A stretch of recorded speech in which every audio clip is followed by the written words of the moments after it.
es Luciano Laspina. Hola, Luciano. ¿Qué tal? ¿Cómo te va, Diego? Bien. Bueno, el panorama es triste, es sobre todo este último de gente que ya no sabe qué hacer. Ruedas de tuerca de seguridad, ya hay adaptadores y cuando haya nuevas tuercas de seguridad rápidamente le van a encontrar la vuelta para nuevos adaptadores, para las nuevas tuercas de seguridad. Y Argentina se va poniendo cada vez más chiquita, más fondo de olla. Bien, ¿cuál es tu análisis más panorámico de conflictividad en desarrollo social? Neumáticos, que entre paréntesis, en unos minutos va a haber una conferencia de prensa del sindicato de neumáticos. Estén atentos porque en unos 15, 20 minutos va a haber una conferencia de prensa. Vamos a ver qué es lo que anuncian. Bajo mucha presión de Sergio Massa y también cierta incomodidad social creciente con esto, ¿no? Bien. Mira, los ejemplos que veíamos recién es de un país que se está pauperizando desde hace ya muchas décadas. Hace muchos años se ha agravado. Digamos, cuando empiezan a robar las cubiertas, cuando se roban los picaportes de bronce, cuando empiezan a pasar esas cosas, porque ya la degradación económica llega a extremos nunca vistos, o por lo menos extremos pocas veces vistos. Veo un país anárquico, te diría. Veo un país absolutamente desquiciado en términos de gestión, con un gobierno ausente. Gobierno ausente nacional, pero también provincial, porque los gobernadores en un clima, digamos, de ausencia de gobierno nacional, de rumbo en general, tienden también de alguna forma como a aislarse, como a bajar el perfil. Viste que los gobernadores no aparecen poco, no quieren venir, si los invitás por ahí te tardan 3 meses para venir, vos dices, más vale, bajemos el perfil, cuidemos la quinta propia. Y no hagamos grandes cosas. Lo veo en mi provincia de Santa Fe, donde está obviamente mi ciudad Rosario anarquizada, en este caso por los narcos. Y el ejemplo de Rosario, el ejemplo de los neumáticos, el ejemplo de la inseguridad, el ejemplo de los cortes sin ningún tipo de límites. Es un ejemplo, son todos ejemplos de un país que se pauperiza y se anarquiza al mismo tiempo. Lo cual exige, digamos, obviamente, por delante... digamos, un cambio muy importante, no solo en lo económico, sino en restablecer el orden. Una sociedad que ha perdido el sentido del orden, del respeto de las leyes, el respeto de las normas mínimas de convivencia, tiene que volver a encauzarse en esa dirección y es un desafío muy grande para la política. Massa amenazó con abrir la importación. ¿Qué te parece ese párrafo de Massa? Y te invito a imaginar qué hubiera pasado si hubiera sido alguien de Juntos por el Cambio, un ministro de Economía de Juntos por el Cambio, quien amenazaba con abrir la importación. Es muy difícil, digamos, interpretar las señales de este gobierno porque son, digamos, muy dispersas. Hay una cosa que es cierto, hoy Argentina es uno de los países más cerrados del mundo y esto ha llevado a que en muchos sectores se abusen, digamos, con precios, fijando precios y cantidades. Dicho esto por los propios empresarios, es la primera en mi vida que puedo fijar de cuánto vendo y a qué precio. Generalmente en los mercados uno fija una cosa o la otra. Y esto tiene que ver con una enorme concentración, digamos, que hay a nivel industrial y una falta de competencia con el resto del mundo. Es el caso más evidente que tenemos, es el tema de los textiles, que han subido 100 y pico %, lideran el índice de precios, cualquier rubro del índice de precios. Suele ser un sector que además se lo trata de cuidar por su incidencia en el empleo, etcétera. Es un ejemplo muy claro de cómo cerrar la economía termina pegándole en el bolsillo a los consumidores, ¿no? Esto es otra cosa también que hay que empezar a explicarle a la gente, que proteger a alguien es desproteger a otro. Vos protegés a un sector, en este caso cerrato de textiles, subieron los precios porque no compite contra nadie, y protegimos a todos los argentinos que se tienen que vestir. Bueno, lo que ha hecho Massa es decir, guarda, porque ya vi cómo estás jugando, te voy a... Y la verdad es que una amenaza puntual no va a bajar la inflación, no va a bajar los precios, puede disciplinar un tiempo, lo que hay que cambiar son las reglas de juego. La regla de juego es que haya más competencia. ¿Qué harías vos con neumáticos? ¿Neumáticos? A ver, ¿qué hacen todos los países con los neumáticos? Yo no veo que ningún país del mundo tenga el problema de que le faltan los neumáticos a las fábricas de autos. Evidentemente es un país que tiene, digamos, desquiciado el sistema cambiario, con lo cual está obligado a cerrar importaciones porque le faltan dólares. Ahora recuperamos algo con el dólar soja, que es medio un analgésico que estamos tomando en el frente cambiario, una devaluación controlada, medida para un sector específico que tiene la particularidad que no pega en el IPC, porque alguien me dirá, bueno, ¿por qué lo hacen con el trigo ahora? Y porque el trigo te sube el pan y la harina y termina pegando en el precio digamos, de las góndolas. La soja es una cosa muy especial, que se acumula en silobolsas, que son dólares casi acumulados en Ciro Bolsa, que no pegan el IPC y que además el Estado lleva el 35%. Eso no hay tantos productos que reúnan todas esas cualidades, con lo cual es un caso excepcional. Pero digo, por eso tenemos dólares circunstancialmente ahora. Obviamente, si hay algo que tiene que cambiar en la Argentina es el régimen cambiario. No hay ningún país que haya podido bajar la inflación y crecer de manera sostenida con cepo cambiario. Es decir, con 2 o 3 tipos de cambio como tenemos, o 5 como tenemos ahora. Por supuesto, salir del cepo no es fácil, requiere algunas condiciones. Por lo pronto que vos tengas una moneda relativamente estable, que la gente no quiera tirarse de cabeza para comprar cualquier cosa que no sea tener pesos. Para eso tenés que ordenar las cuentas públicas, para eso tenés que hacer una reforma del Banco Central, para que el Banco Central deje de ser la quinta rueda del carro del Tesoro Nacional, prestándole como le prestó ahora para rescatar un billón de pesos, digamos, 1 millón de millones de bonos del Estado que estaban, digamos, quebrados, digamos, y que el mercado no lo quería más. Tenés que hacer muchas cosas de fondo para recuperar esa confianza en tu moneda y abrirte al mundo. Vos dirás, ¿es imposible? No, no es imposible, todos los países lo han hecho. En esta sociedad anarquizada, en esta sociedad tan desorganizada, ni fabricar un auto es posible ya a esta altura. Y esto es un poco lo que estamos viendo hoy. No solo abrir el cepo casi es un lujo que ahora parece impensado cuando no podés terminar un auto porque te faltan neumáticos. ¿Y qué harían?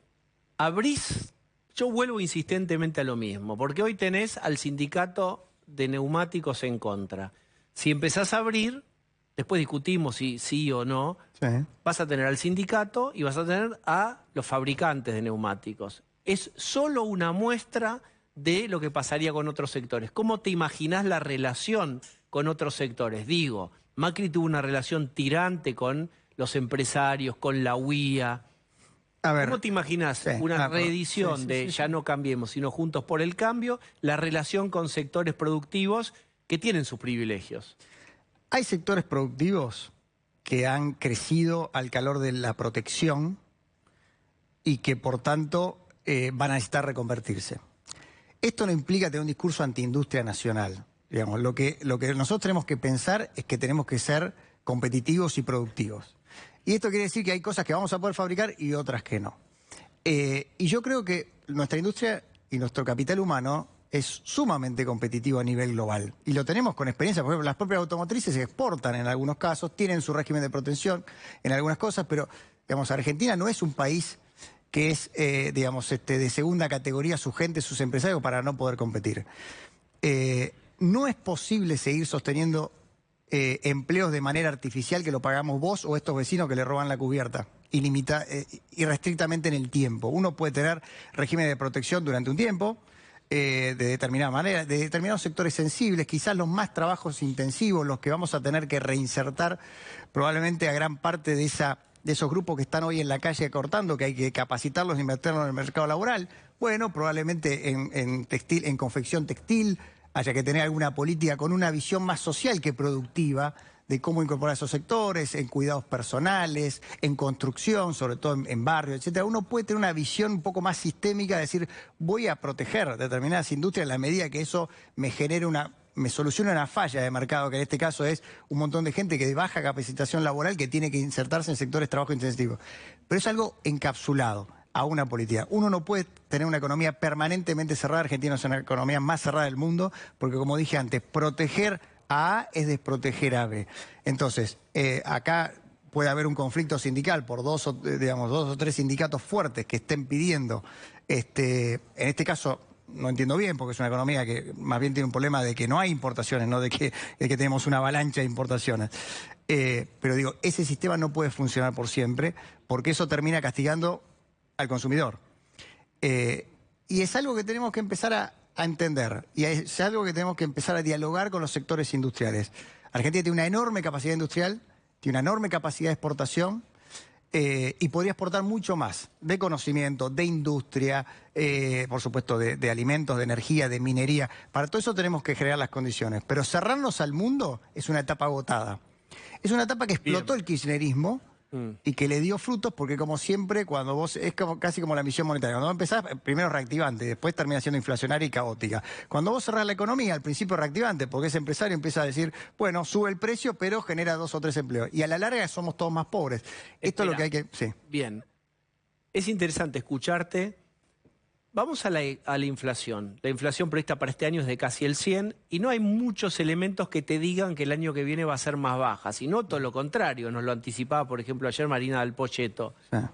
Suponete que les toca gobernar. En un primer año de Juntos por el Cambio, si las cosas van viento a favor, ¿cuánto se puede reducir una inflación? Suponete que fuera de 100. Hay algo que es paradójico. Bajar una inflación de 100 o 150, como seguro vamos a heredar de piso a finales del 2023, es más fácil que bajar una de 25 o 50, paradójicamente. ¿Por qué? Porque uno en general, una vez que tiene las condiciones básicas para generar un programa de estabilización, puede articular un conjunto de políticas que hacen más fácil la coordinación, que son los famosos planes de estabilización.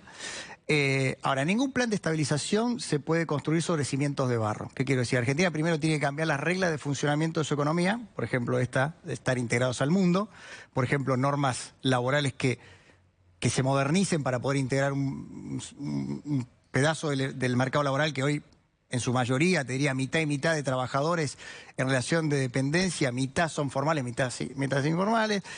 Una ley de protección de inversiones, cambio de régimen económico y sobre ese cambio de regla de funcionamiento, que cambie los incentivos de la producción, etcétera, construir un plan de estabilización. Bien. Ese plan de estabilización, lo hemos hablado en varias veces, requiere condimentos. Bien. Condimentos de equilibrio fiscal, de reformas monetarias y de coordinar las expectativas, que eso se hace con un plan. Ese plan y esa desinflación, y con esto cierro, paradójicamente es más sencillo cuando la inflación es muy alta que cuando la inflación es más baja. Bien, quiero coordinar la expectativa de la duración de tu respuesta próxima. Sí. Si se suspendieran las PASO, ¿qué ocurre con Juntos por el Cambio? ¿Cómo se te ocurre que puede dirimir las candidaturas? Un párrafo. Creo que se va a buscar un mecanismo y ese mecanismo no se puede descartar que sea una interna abierta a padrón abierto, con todos los riesgos que eso supone y los costos que eso puede suponer en términos logísticos. Creo que sería. Yo hoy descarto la idea de que no haya paso, me parecería de una aberración institucional y de una actitud sumamente repudiable para cualquiera que, bajo el argumento, digamos, chicanero de que son caras, etcétera, como yo te digo, son caras, anulemos todas las elecciones y pongamos un dictador que es más barato. Eso es una ridiculez. Bonus track. Sí. Si Milei dijera, paso no, no sé lo que piensa Milei. Yo tampoco. Si dijera, paso no, porque efectivamente nosotros siempre dijimos que estamos en contra de los gastos del Estado y son muy caras las paso, entonces estamos, que las suspendan. ¿Qué pensás de esa hipótesis? No es seguro esto, ¿eh? A ver, es como si yo digo, bueno, es caro el Congreso, cerramos el Congreso. ¿Y cómo funcionamos? El Congreso era malo o bueno, pero son las reglas de la democracia.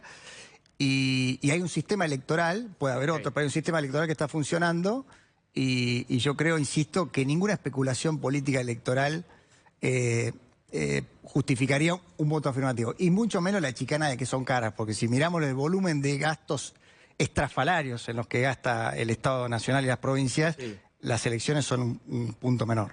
Luciano, muchísimas gracias. No, por favor. Vamos a hacer una